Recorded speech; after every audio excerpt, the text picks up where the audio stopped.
Welcome back, folks. Hope you're having a good weekend so far. It's still young when I'm posting this, but I'm back to being a broken record.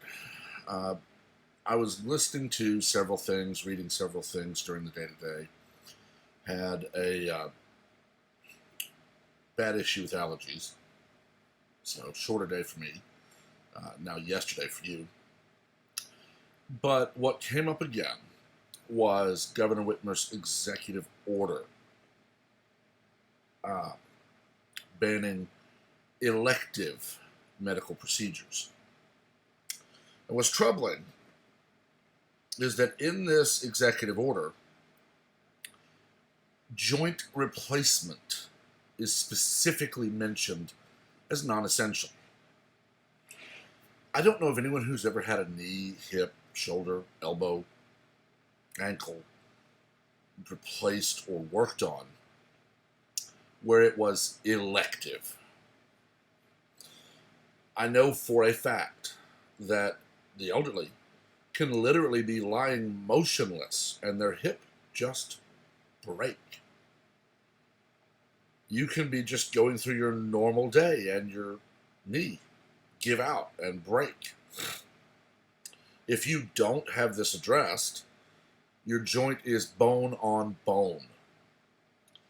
And Governor Whitmer has decided you just live in pain and let the other medical conditions just rack up because she needs to keep hospitals clear for COVID-19 and abortion. Although thankfully, abortion is not happening where they're treating COVID-19. Let's ignore the countless reports of women rushed to the hospital in ambulances after botched abortions. Let's ignore that it is not an essential medical procedure to murder your unborn child. Let's focus on how joint replacement surgery. This is not, I want a nose job. This is not, I want my tummy tucked. This is not, my ears are too big. This is, my knee is broken. And Governor Whitmer has said that it is now a criminal offense to treat that. When will it end? So far, Whitmer has told Michigan residents that it doesn't matter if you own another property, you may not travel to it. If you have another property, say a rent house, and you're the landlord, you are responsible for maintenance on that home. If your tenant calls you and says their heater is out, it's still cold in Michigan, water heater's not working, you're not allowed to go to your property and work on it. Say you own a cottage where you vacation by the lake or in the mountains. You're not allowed to go check on it to make sure nobody is broken in and is squatting on your property. Products like pot plants and seeds are no longer allowed to be sold. So now you can't even grow your own food in preparation for Queen Whitmer saying you may not leave your home, period. This is the abuse of power that is being ignored, or at least covered up, by the mainstream media. As CNN whines daily about President Trump doing this or that, or not doing this or that, Whitmer is running her own little fiefdom in Michigan. You can find other examples of this as well. Governor Newsom in California has declared that firearm sales retailers are non-essential, ignoring that the day he issued that order, there were people who had just paid for a firearm that now cannot be delivered. Pardon me, allergies are going insane. But weed dispensaries, oh, those are fine. Governor Abbott has declared churches essential businesses in Texas, while other states are sending police out to take down license plate numbers of people sitting in their car listening to a sermon on their radio, akin to a drive-in movie. It's troubling. I've done videos on this before. I've done studies on this before. I've talked about this before. For those who have studied Revelation prophecy, you'll know that there is no timeline given. There is a vague timeline, 7 years. At the midpoint in that 7 years, the Antichrist will no longer be hiding behind a false identity on Earth and will assume total subjugation power over the planet.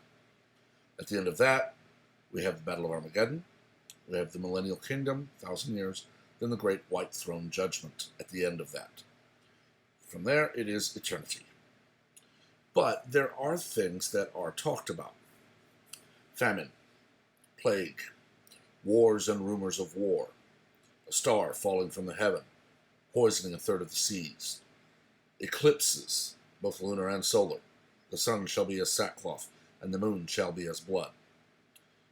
Wonder what would happen if we found out there was to be a solar and lunar eclipse on the same day. Perhaps at the same time. It would be interesting to see how people play that off or ignore it when people are going to be talking about it. We already have plagues. AIDS, COVID-19, influenza, any number of other things. We have famine. We've had famine on the planet in different places for a long time.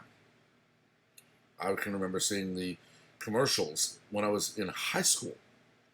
Just 30 cents a day can feed a child. We've had wars and rumors of war. We've pretty much been at war for the last 30 years. What we've not had are the natural disasters and signs, but now we're having earthquakes in places that we've not had in a long time. I don't know that I can point to any recorded history of earthquakes in my part of Texas or in Ohio. Alaska, sure, they're coastal, they're on fault lines that run north to south, but Ohio, North Texas, it's something that I cannot ignore. Because as I see all of these things that I've seen for so long, I'm seeing other things join in.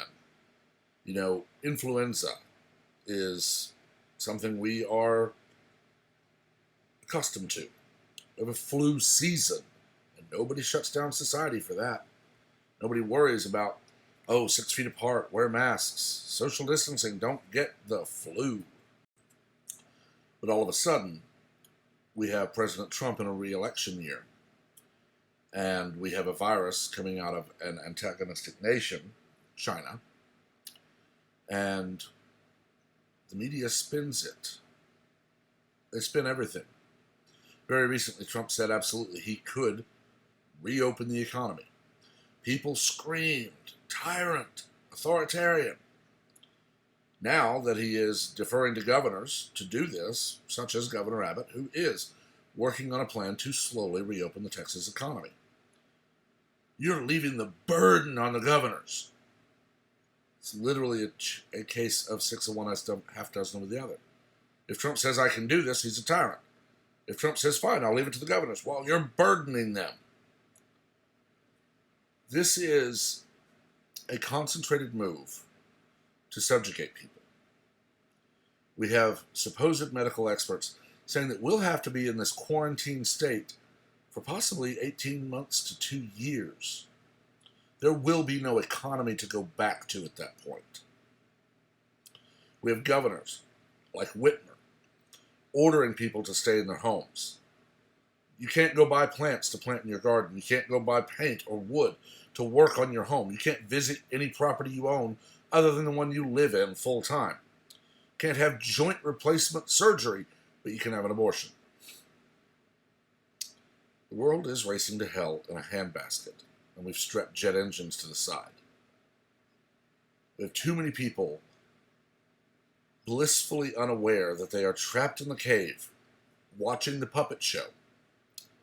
And if you try to free them, they fight you. If you want to see a movie version of Plato's allegory of the cave, watch The Matrix.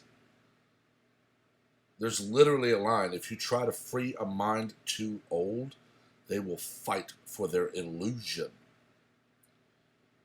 It's what we're doing right now. We're trying to unplug people.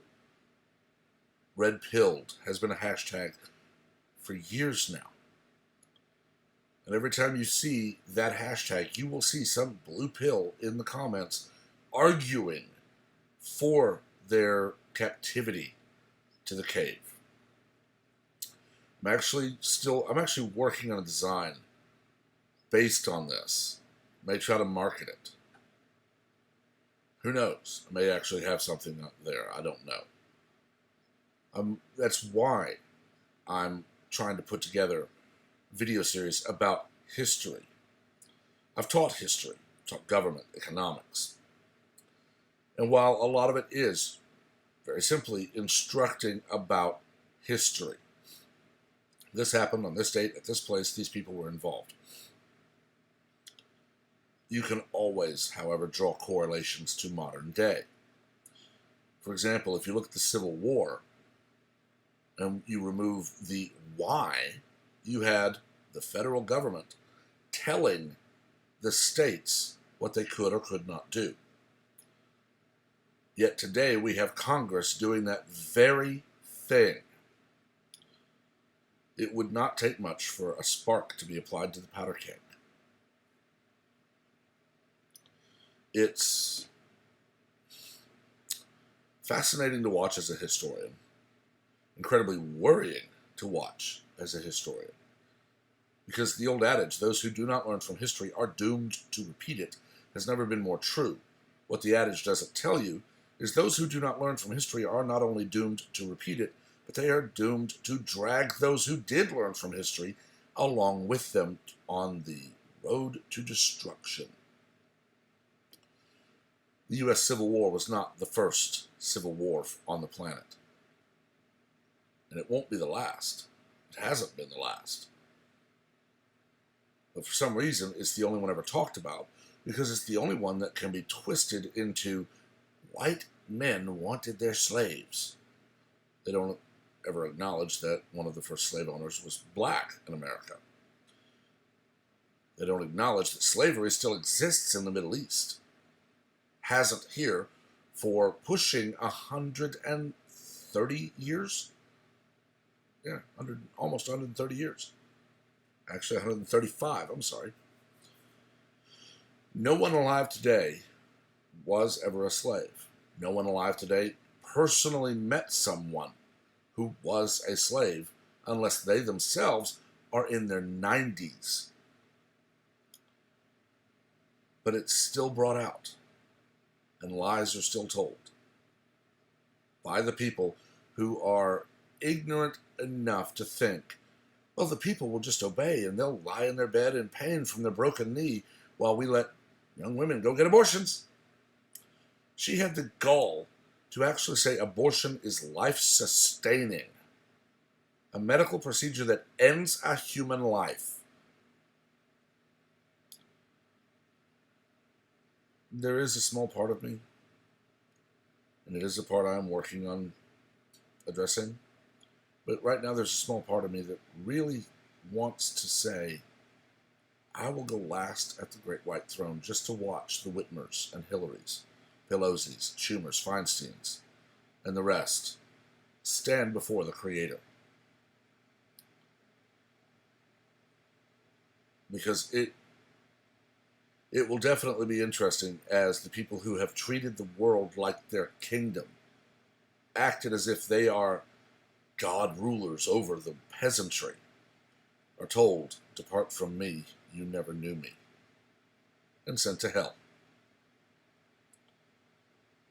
But there's another part of me that says I don't want to watch anyone sent to hell, and that is the larger part, because that part of me knows it's an eternity of torment, of separation from God. I don't know where we're going to end up. I know that this shelter in place, wear masks, do everything you can to not even be exposed, is never going to eradicate any illness. If people went through every flu season like this, you would all of a sudden in a few years see a flu season with 10 cases in the country. The very next flu season, you would see thousands, and you would see deaths beyond the pale. because they have let their immunity lapse. Doctors are starting to actually reveal studies showing that the exposure rate of people who have had and may have never been symptomatic or may have recovered and not known it is higher than we thought. That is what herd immunity does. I haven't actually caught a horrible flu in about 15, maybe 17 years. I had just gone back to school and was working for a cable television provider, and they offered free flu shots. I'd had a bad flu the year before, so I took the flu shot thinking I need this to boost my immunity. I got the worst flu I've ever had that year. I don't have an allergy to eggs, and for those who don't know it, that, or at least in the past, eggs were used to incubate viruses or cultures to then make into the shot. I don't have an allergy to any of the known medicines that were in it or the known compounds in it. I asked my doctor, I said, listen, I got a flu shot for the first time in 10 years. I got the worst flu I've ever had. And, I mean, this was when you did have a part of the virus in the shot to basically jumpstart the white blood cells and antibodies. Haven't had one since, and I get a mild flu every year. I'm down for a day or two, and that's it. We don't shut the country down for flu season, or pneumonia, or anything.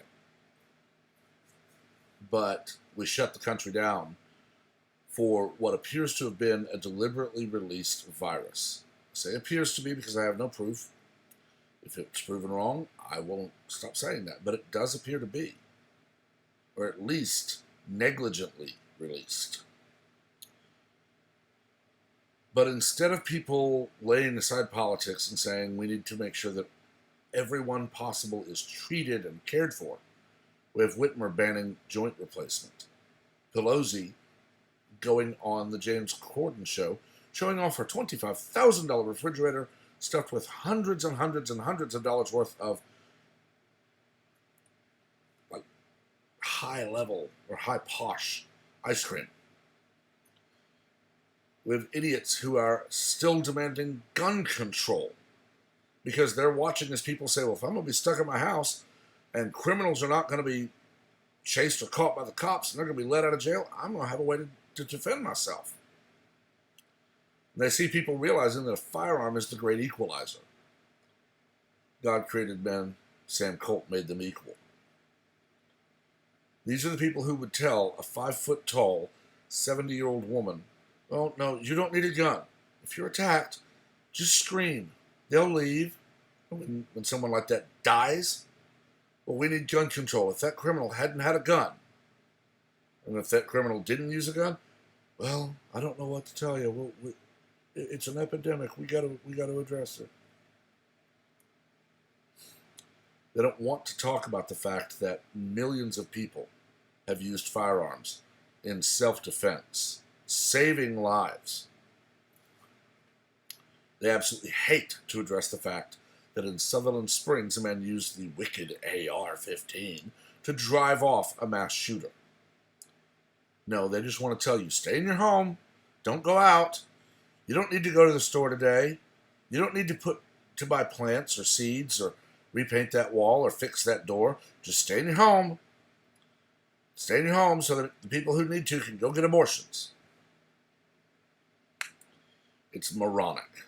It's imbecilic, and it is dangerous because we have far too many people comfortable in their chains in the cave that when all of this is over, they will demand we go right back to never questioning the tyrants who subjugated the world for a time. Don't know what else I can say. I really don't. I've talked about this long enough. I'm tired of it. Let me know what you think in the comments, but remain civil. We're here to talk and discuss and debate, not scream and yell. As always, if any of the people I've named show up, I'll be bluntly honest, I just won't be vulgar. The rest of us can act like adults, because we actually are. As always, please like and share the video to widen the conversation and to grow the channel. You'll want to subscribe so that you're part of the giveaway at 500, 1,000, and 1,500 subscribers. See my pinned content on my profile for an explanation of that. Until next time, stay safe, stay smart, stay healthy. I'm not going to tell you to stay home anymore. We do that all of our lives. We don't just go out needlessly. I will say, if you have to go out, be careful. That's good advice any time of the year. But be safe and be smart. And until next time, everyone have a wonderful day.